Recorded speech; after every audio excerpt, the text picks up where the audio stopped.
a critical matter concerning Section 21 of Republic Act number 9165 or the Comprehensive Dangerous Drugs Act of 2002, which mandates the inclusion of media representatives as signatories in the inventory of confiscated drug-related items. While this provision was crafted to enhance transparency in anti-drug operations, I submit that it is time for us to revisit and devolve this responsibility to better suited entities, Mr. Speaker. The inclusion of media representatives represents or presents significant challenges and risks. Media practitioners who are civilians are placed in potentially life-threatening situations when required to participate in such operations. Exposing them to these risks compromises not only their safety, but also that of their families, Mr. Speaker. Moreover, involving media representatives in law enforcement tasks raises concerns about their independence and neutrality. Journalists are meant to act as impartial watchdogs of government actions, holding public officials accountable from an objective stance. Requiring their direct participation, Mr. Speaker, in these operations undermines their role and may cast doubt on their credibility and impartiality.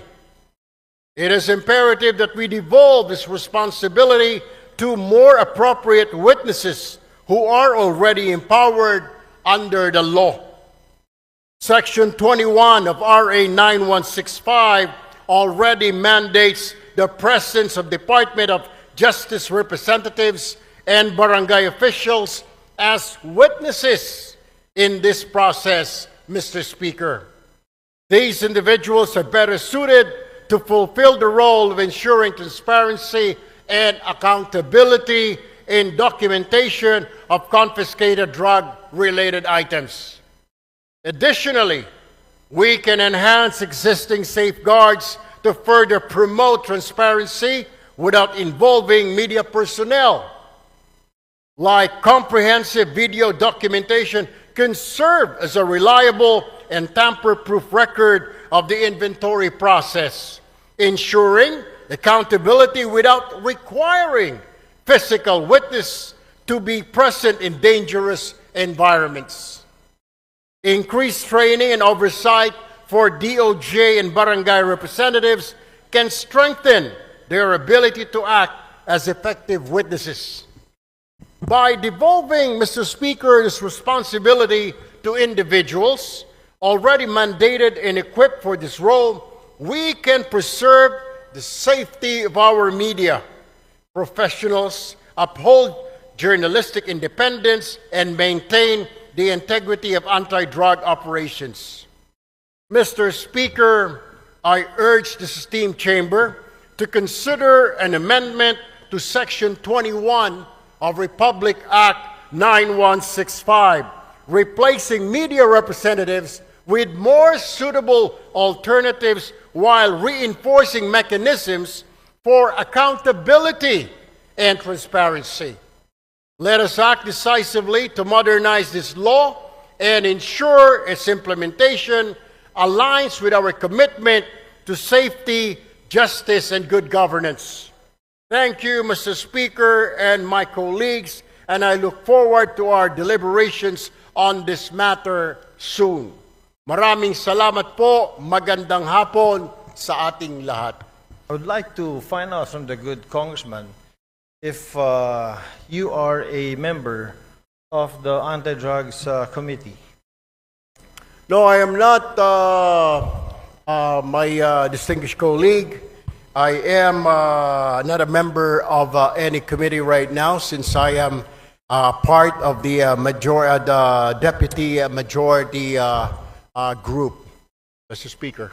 And if you are a what were you again, Mr. Speaker? Deputy Majority Floor Leader, Mr. Speaker. Deputy Majority Floor Leader. I'm very sure, Mr. Speaker, that you know very well that the Committee on Anti-Drugs is very active on RA 9165.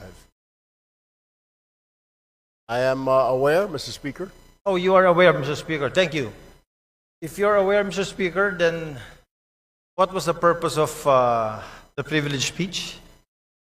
I don't know if my distinguished colleague was present when I was mentioning an amendment on Section 21 of RA 9165, particularly exempting the media from being signatories in drug-related operations, particularly on confiscated items, Mr. Speaker. All right. Thank you, Mr. Speaker. The reason why I wanted to ask the good gentleman is because, you know, RA 9165 was passed already in the last Congress. And during this Congress, it has also been amended. And in Section 21 of RA 9165, I don't know if the good gentleman is aware, the Deputy Majority Floor Leader is aware that Section 21 has been taken up. Can you repeat that, Mr. Speaker? Tagalogin ko po. Aware po ba tayo na yung Section 21 po, ito po ay tinitake up po dun sa amendments natin sa RA 9165 in the committee. Kaya nga po, Mr. Speaker, kailangan natin balikan at bilis-bilisan po ang problema po natin sa Kongreso. Kaya po tayo napupulaan ng mga kababayan natin. Napakarami natin mga batas na kailangang ayusin, subalit hindi po naaayos, kaya kailangan po natin bilis-bilisan.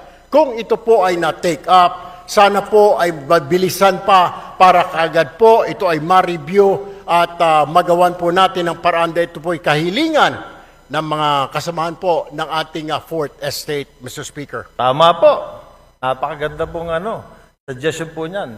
Since kayo po ay malakas po sa Senado, baka pwede pong sila pong sabihan ninyo dahil wala po tayong counterpart sa Senado. Tapos na po tayo sa amendments natin.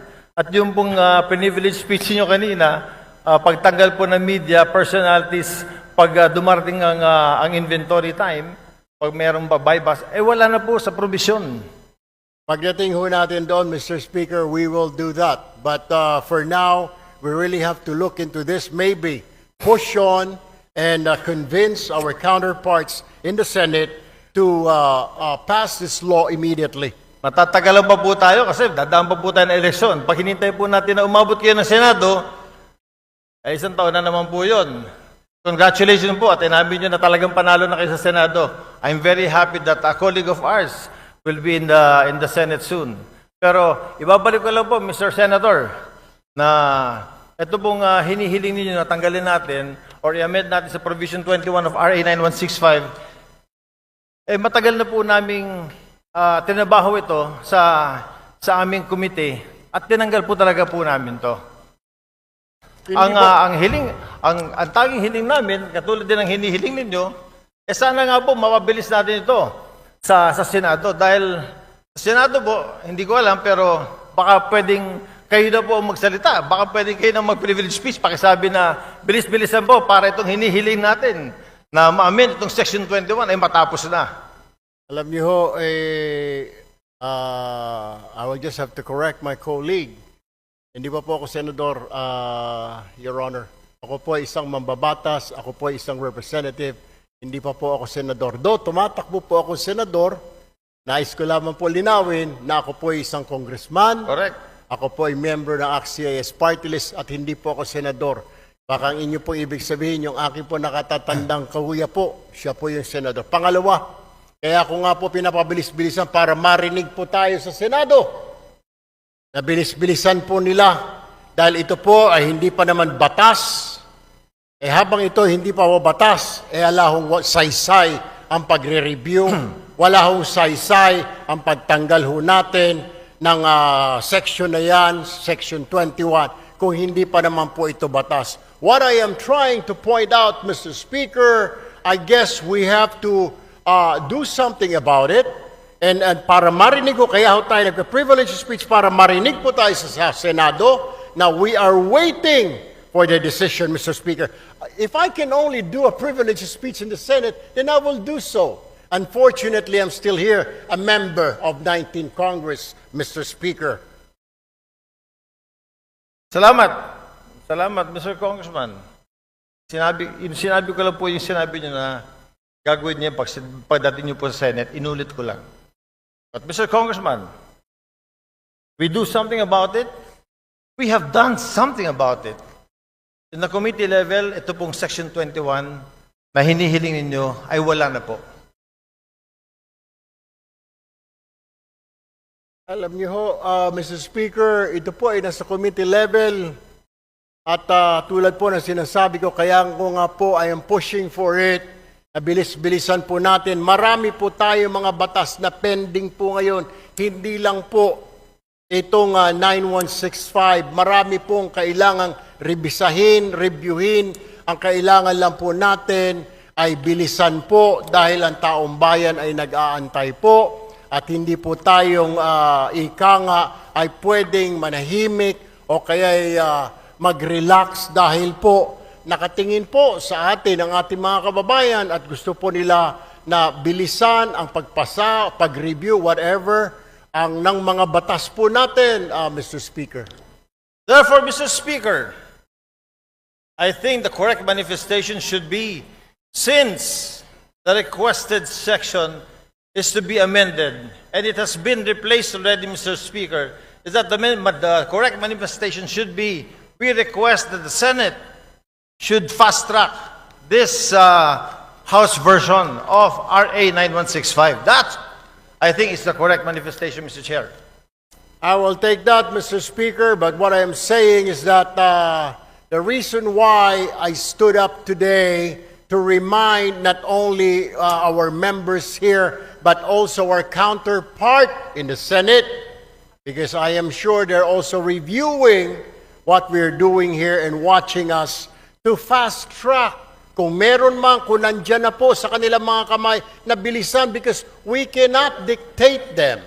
We can only suggest, Mr. Speaker. We can only tell them and inform the public that we already did this. Tama po ang ating kasamahan na sinasabi niya pong ni-review na po yan, inalis na po yan, para malaman po ng taong bayan na wala na po yan, wala na sa kamay natin, yan po ay nasa kamay na ng Senado para bilis-bilisan po nila. And that is the purpose of my privileged speech this afternoon, Mr. Speaker, my dear colleague, sir.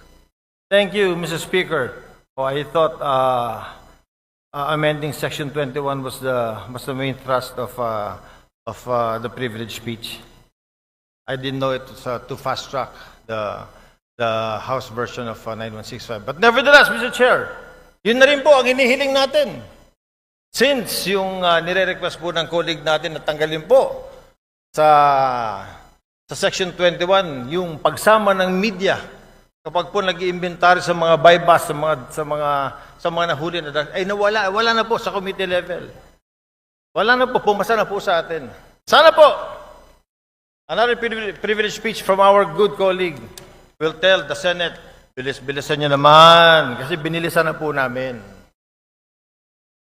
I wish I can, we will do that, Mr. Speaker, para makarating po itong ating mensahe sa kanila. Hindi naman natin pwede sila pong utusan, Mr. Speaker, kundi tayo lamang po ay pwede nating sabihin na nag-aantay po tayo. Kung naipasa na po natin dito sa Kongreso, then ang problema po ay nandoon. I guess we'll have to do or I have to make another privilege speech, Mr. Speaker. We shall await the next privilege speech. Thank you, Mr. Speaker. Thank you, Mr. Congressman.